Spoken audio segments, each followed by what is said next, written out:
The wind carried the scent of winter. Sheriff Caleb Warren could smell it before he could see it, that thin, icy note in the air that meant the snow was on its way.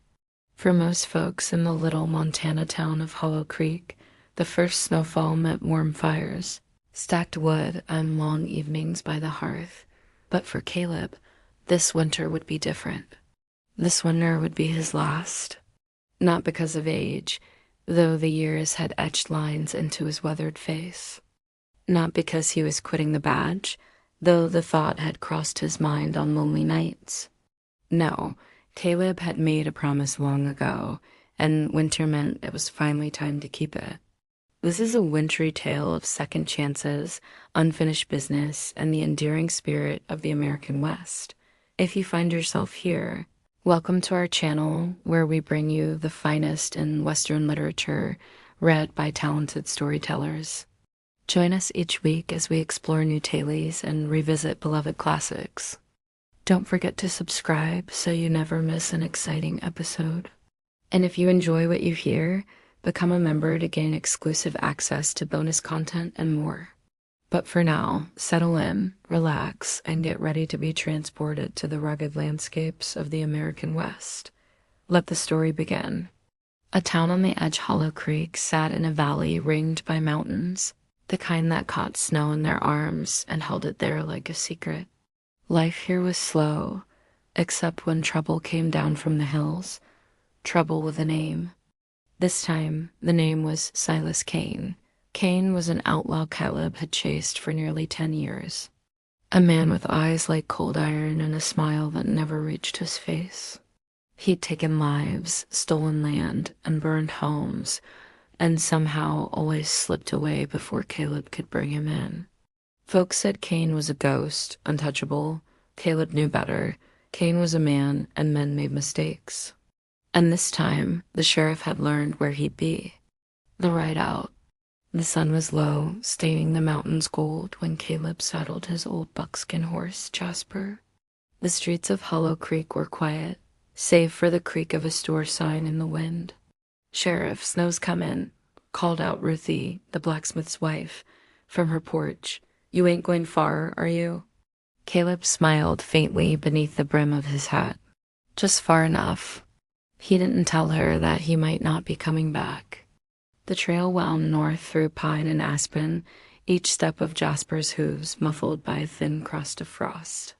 Caleb's breath came out in pale clouds, his hands steady on the reins. He could feel winter breathing down his neck. Face to face, he found Kane at the old Miller homestead, just where the rumor said he'd be, holed up with 2 men watching the road. Caleb dismounted quietly, rifle in hand, and crept close enough to hear Kane's voice. It was strange. After a decade of chasing him, the sound of Kane's laugh felt almost familiar. Like a shadow he'd been walking beside. "Silas Kane." Caleb's voice rang out, sharp as the crack of a whip. "It's over." The outlaws turned, guns flashed. Snow began to fall, just a whisper at first, dusting the ground between them. The fight was fast, brutal. When the smoke cleared, Kane lay in the snow, his pistol dropped from a lifeless hand. Caleb knelt beside him, the outlaw's breath shallow. Kane's eyes flicked up at him, not with hate, but something like relief. "You should have let me go," Kane rasped. Caleb shook his head. "Couldn't. Not my way." Kane closed his eyes, the first flakes of winter settling on his face. The last ride by the time Caleb rode back toward Hollow Creek, night had fallen. The snow came harder now, cloaking the trail in white. His coat was heavy with frost, his horse's flanks steaming in the cold. The lights of the town glowed faint in the distance, warm against the dark. Caleb's job was done. The weight he'd carried for years, the chase, the promise, the unfinished work was gone. This would be his last winter as sheriff. He knew it as surely as he knew the snow would keep falling. But for now, as he rode into the storm, Caleb Warren felt lighter than he had in years. Some rides end in the cold, but some, the ones that matter, end in peace. Some people say a man's life can be measured by the number of winters he sees. Well, that may be true for most men, but not all of them. Take Caleb Warren, for instance. Sure, he'd seen plenty of winters during his 46 years as sheriff of Hollow Creek, Montana. But as far as measure goes, winters was just a small part of his story. See, Caleb's life wasn't measured in the seasons or the chill in the air. It was measured in the grit in his bones and the fire in his belly. That fire started the day he left the army, got himself elected sheriff, and swore to do things right. You could call him a man on a mission. After all, Caleb set his sights on making Hollow Creek the safest town in these parts. And for the most part, he did a good job. He kept the peace, solved mysteries, even faced down a blizzard or two. Winters in Hollow Creek were nothing to sneeze at. But along the way, Caleb never lost sight of his main goal, putting criminals behind bars. Just one problem, though. There was this one criminal named Silas Kane that seemed to be just out of his reach. Heck, Caleb had spent half his career chasing that outlaw and his gang all over these hills. And every time he got close, whoopee, they slipped through his fingers like water running through a sieve. Caleb called it personal. He had a nose for justice and a stubborn streak wider than the Yellowstone River, and he wasn't about to stop till he nailed Kane and his crew.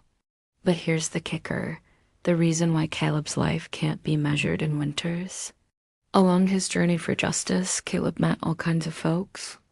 He worked with some pretty interesting characters.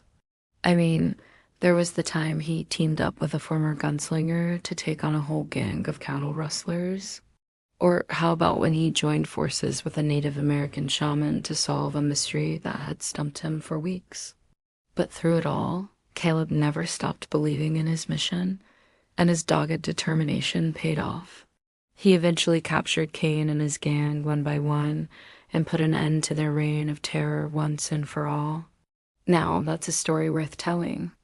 What about the winters, you ask? Well, sure, the winters played their part. They tested Caleb's grit and showed him the true meaning of community. But the real measure of Caleb's life is the impact he had on those around him. Even after all these years, folks still talk about Caleb Warren, the sheriff who wouldn't quit, who brought justice to Hollow Creek and made it a better place for everyone. So yeah, maybe a man's life can be measured by the number of winters he sees. But some men, well, they live their lives a little differently. They don't count the winters. Instead, they chase the fire in their bellies until the very end. And Caleb Warren was one of those men. Now, as for me, well, I'm just a humble storyteller. I travel from town to town, listening to folks' tales and sharing them with the world. You could say I measure my life in stories, and Caleb's story is one of my favorites. So if you ever find yourself feeling down or like life's just too much to handle, remember Caleb Warren, the sheriff whose life wasn't measured in winters, but in the fire in his belly. And maybe you'll realize that your life too has a story to tell, a story that's worth sharing, a story that matters. And with that, it's time to say goodbye. Thank you for joining me on this journey through the heart of the American West. If you enjoyed today's story, show us you care. Click that like button, share it with a friend, and leave a comment below with your thoughts and any suggestions you might have.